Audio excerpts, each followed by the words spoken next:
Bonjour à toutes et à tous. Peut-être avez-vous lu l'information ou vu l'information parce que je ne sais pas, vraiment moi je ne sais pas comment elle a été diffusée à la télévision.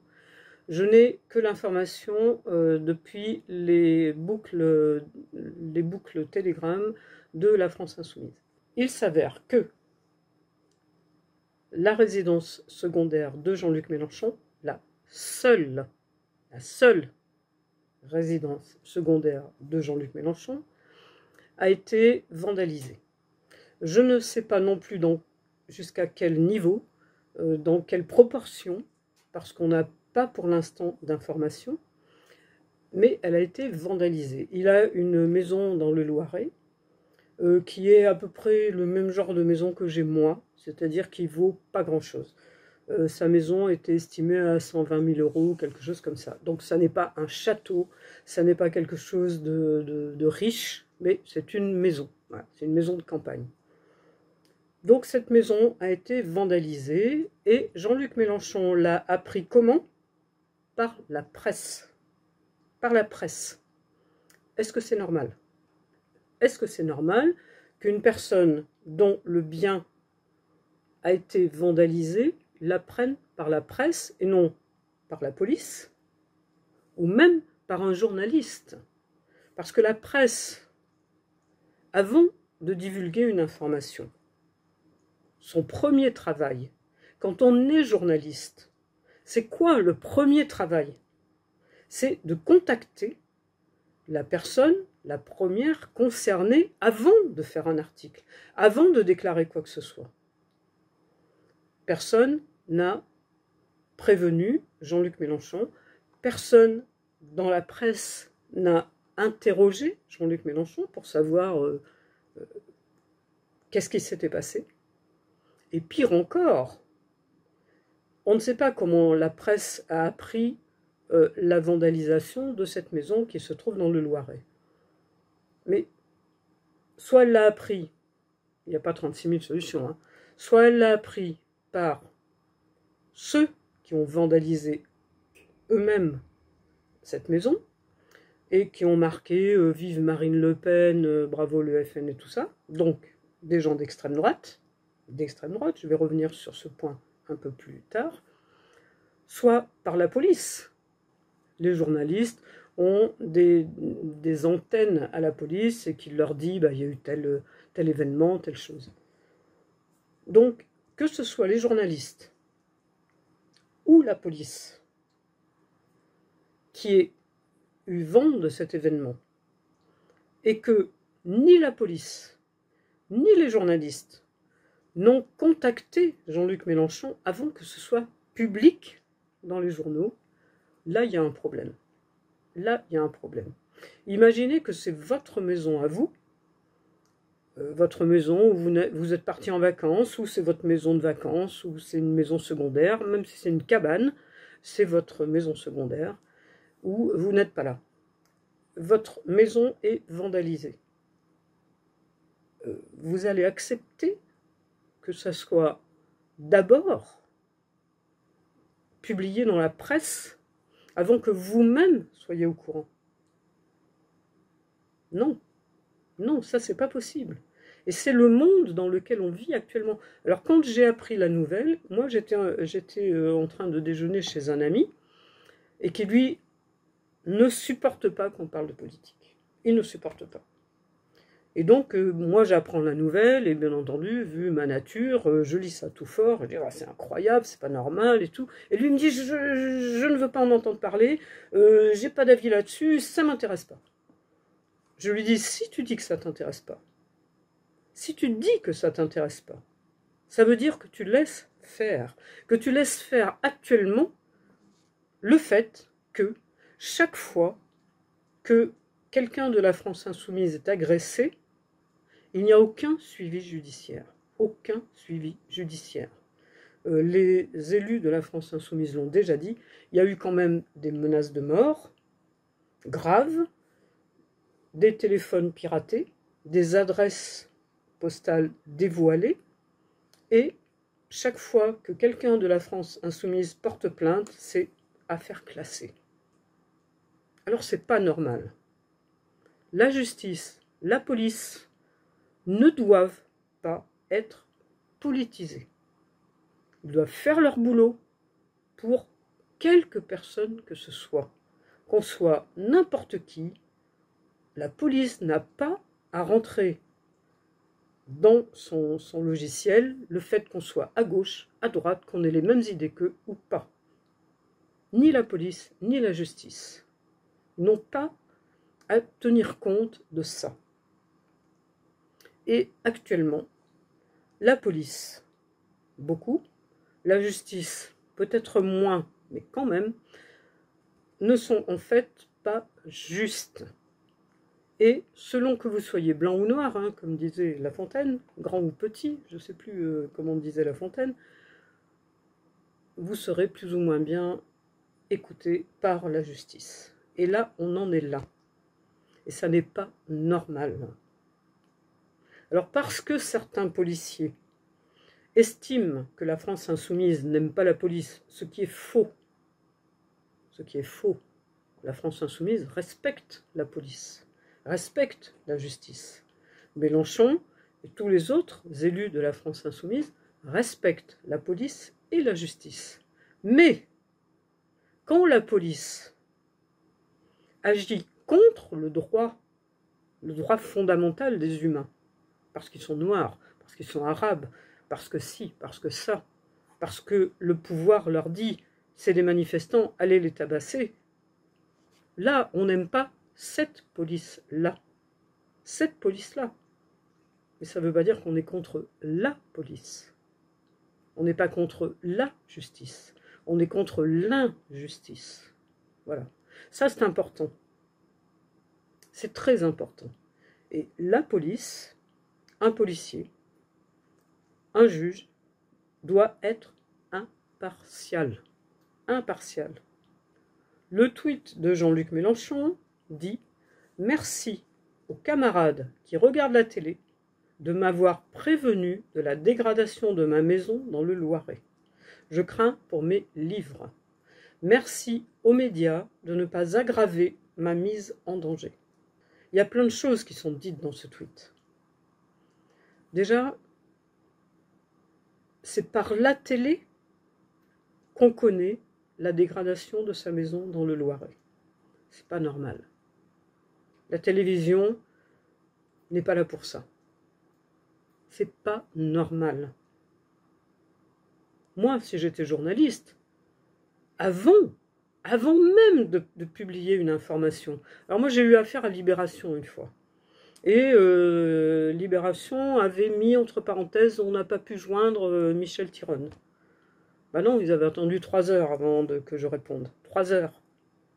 Et ils avaient déclaré, on ne peut pas la joindre. Non, c'était faux. Il suffisait qu'ils attendent un peu. Et après, elle m'a dit, en réponse, la journaliste de Libération m'avait dit, parce que je l'ai eu quand même après au téléphone, on a eu 1 heure de conversation, que j'ai enregistrée, mais que je lui ai promis de ne jamais publier.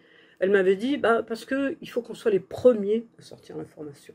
Donc c'est ça maintenant. On doit être les premiers à sortir l'information, quelle qu'elle soit. Tant pis si elle est à moitié juste, à moitié fausse, c'est pas le sujet. Tant pis si ça fait du mal à quelqu'un, si ça peut faire tuer quelqu'un, c'est pas grave. On doit être les premiers à sortir une information.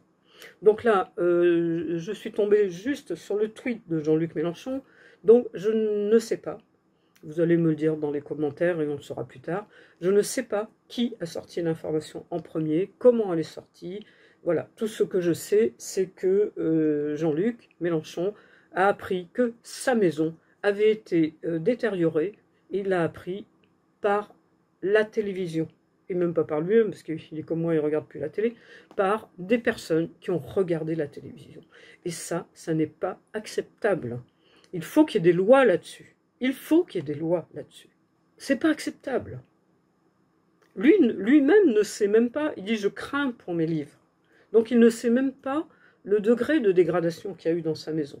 Maintenant, peut-être qu'il le sait, parce que je suppose qu'il a contacté la police et tout ça. Mais au moment où il a appris ça, il ne savait pas si, par exemple, toute sa maison avait brûlé ou s'il y avait juste des tags.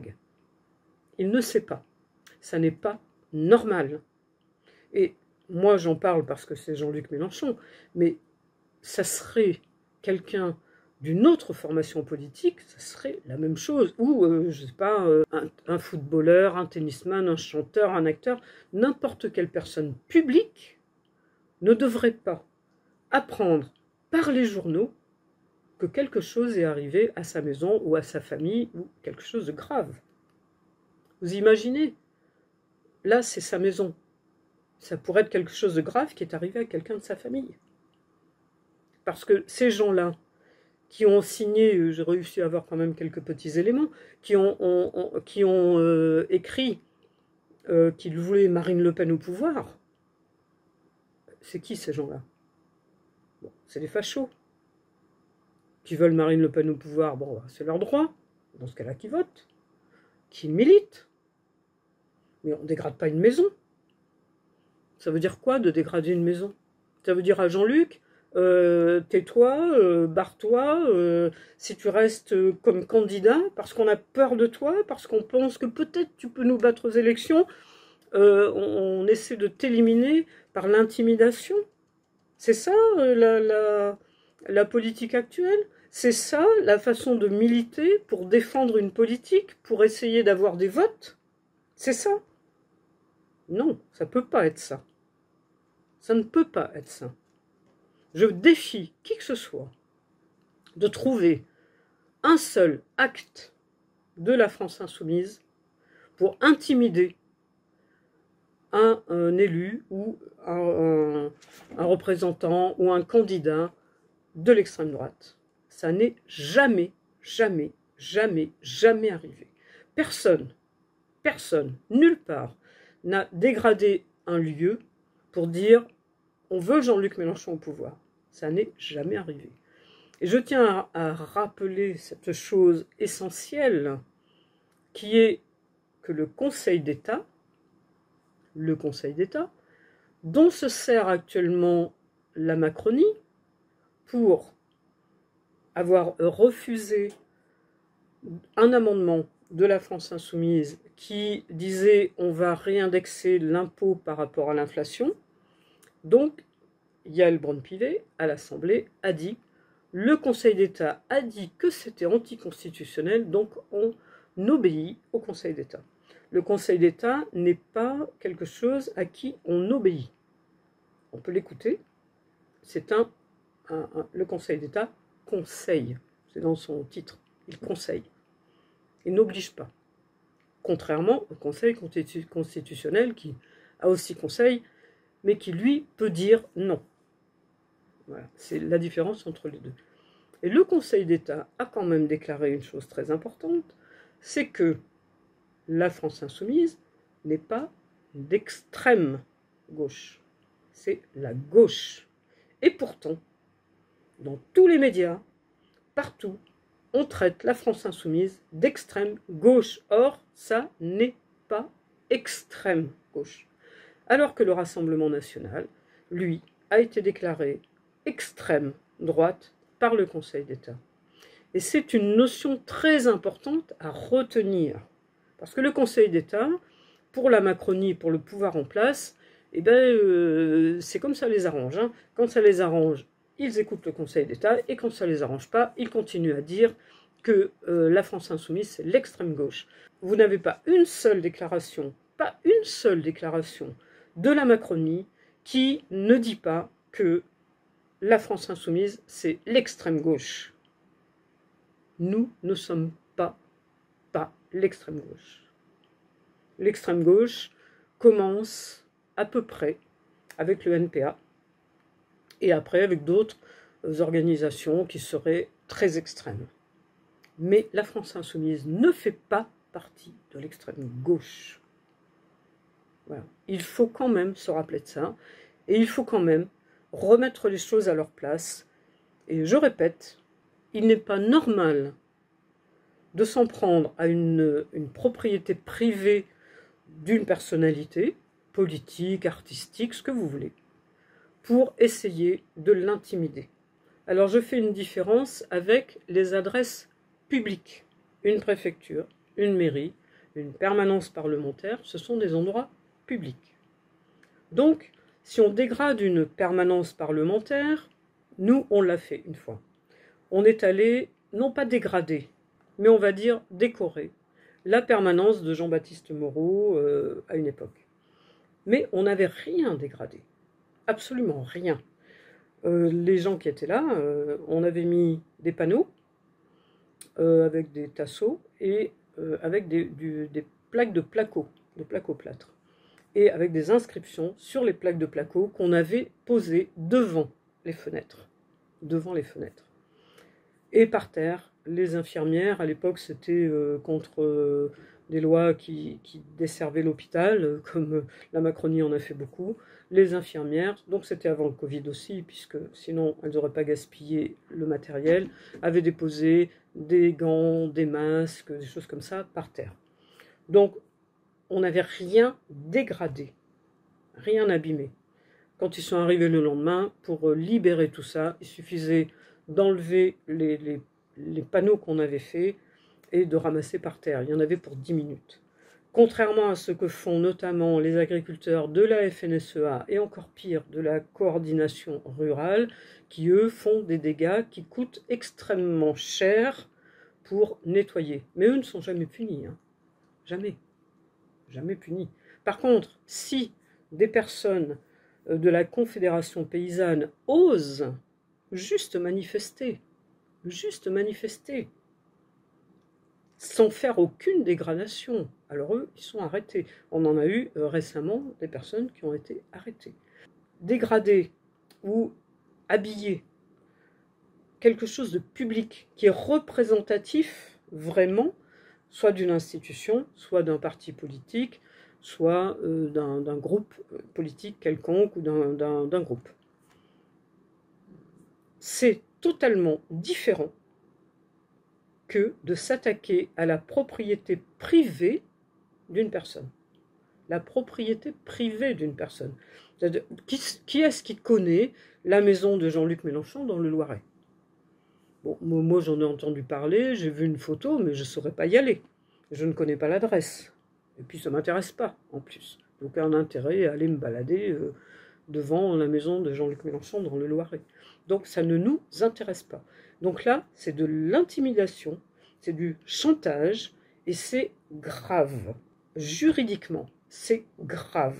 Bien plus grave que toute manifestation qui se fait devant un lieu public. Parce que dans une permanence parlementaire, bon, il n'y a pas d'objet personnel. Là, Jean-Luc Mélenchon a peur pour ses livres. Parce que, contrairement à d'autres, il n'a pas de tableau de maître, il n'a pas de richesse spéciale. Sa principale richesse, et même probablement sa seule richesse, ce sont ses livres qu'il a depuis qu'il est jeune, et il a gardé des dizaines de milliers de livres. Voilà. C'est sa richesse. Donc s'attaquer à sa maison, c'est s'attaquer à sa personne. Tuer Jean-Luc Mélenchon, le tuer physiquement, ça pourrait poser problème. Ça pourrait justement donner l'effet inverse du résultat souhaité.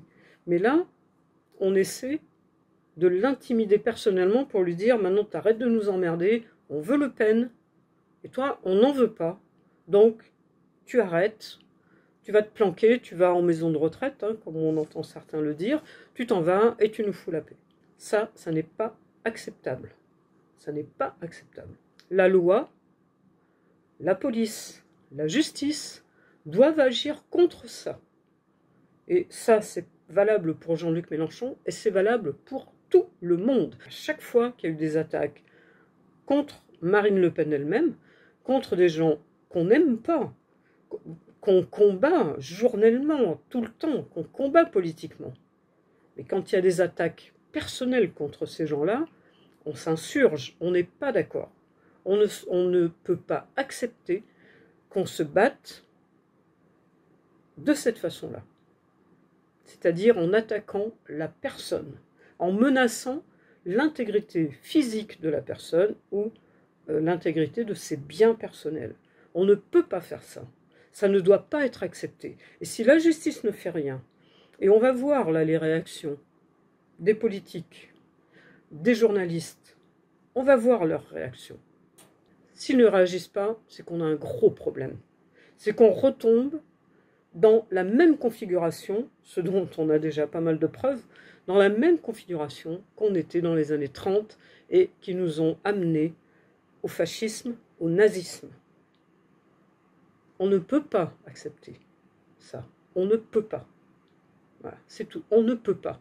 Et même s'il y a des gens là qui sont Front National, qui viennent sous cette vidéo pour me dire que c'est bien fait pour Mélenchon, non. C'est non. Mélenchon ni la France Insoumise n'ont jamais rien fait qui permette, qui autorise qu'on s'en prenne à leur personne et à leurs biens. La démocratie, c'est pas ça. La République, c'est pas ça. Alors venez pas nous chanter après que ceux qui ne sont pas républicains, ce serait nous. Non. Nous, on n'a jamais fait ça. On n'a jamais, jamais, jamais fait ça. Jamais. Aucun insoumis, aucune personne qui appelle à voter Mélenchon n'a jamais rien fait en marquant sur un mur « Je dégrade ta maison parce que je veux que Mélenchon arrive au pouvoir ». Ça n'est jamais, jamais, jamais arrivé. Ça se fait avec le RN. On va voir les réactions. On va voir du PS, du PC. ELV, je pense qu'ils seront à peu près bons. Des macronistes, même du Rassemblement national. On va voir les réactions. On ne peut pas accepter ça. On ne peut pas. C'est au peuple de décider qui il veut comme gouvernement.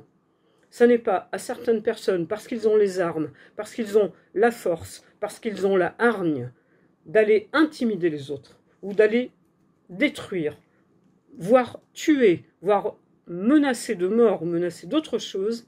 Ça n'est pas à eux de décider ce que le peuple français veut comme gouvernement. C'est au peuple français de décider. Et la France insoumise veut que Macron s'en aille. Nous voulons que Macron s'en aille. Mais pour avoir un vote. Et si, malheureusement, les Français votaient pour le Rassemblement national et élisaient Marine Le Pen, on l'accepterait. Même si ça nous fait mal au ventre, on l'accepterait. Après, on résisterait. Et on résisterait avec des armes républicaines, avec des armes démocratiques. Parce que nous, à la France insoumise, on a toujours défendu les armes démocratiques. Le vote, les grèves, tout ce qui est démocratique. La censure, c'est un acte démocratique. Le fait de vouloir destituer Macron, c'est un acte démocratique. Parce que la destitution, elle ne se fait pas selon le décret d'une personne ou deux. C'est un acte démocratique qui fait partie de la Constitution, qui est prévu dans la Constitution. La destitution ou la démission de Macron sont prévues dans la Constitution. Nous sommes des démocrates. Uniquement des démocrates. Et il est inacceptable, vraiment inacceptable, qu'on permette ce genre de choses. Et je le répète, ce que j'ai dit depuis le début, il est anormal que Jean-Luc Mélenchon ait appris ce qui est arrivé à sa maison par les journaux. Ça, c'est totalement anormal. Les journalistes ne peuvent pas diffuser une information sans avoir d'abord contacté la personne la première intéressée, c'est-à-dire dans ce cas Jean-Luc Mélenchon. La police ne peut pas avoir divulgué aux journaux, c'est probablement ce qui s'est passé, la police ne peut pas donner aux journaux des informations avant d'avoir contacté la première personne intéressée, c'est-à-dire dans ce cas-là Jean-Luc Mélenchon. Voilà. Donc là, c'est un coup de colère que je fais sous le coup de l'émotion, parce que j'ai appris ça il n'y a pas très longtemps. Mais on est dans une période où beaucoup de gens devraient réagir, et notamment les journalistes. Alors je sais bien que personne ne verra cette vidéo, enfin les gens importants ne la verront pas, mais tant pis, je le dis quand même. Voilà. À bientôt tout le monde. Merci. Au revoir.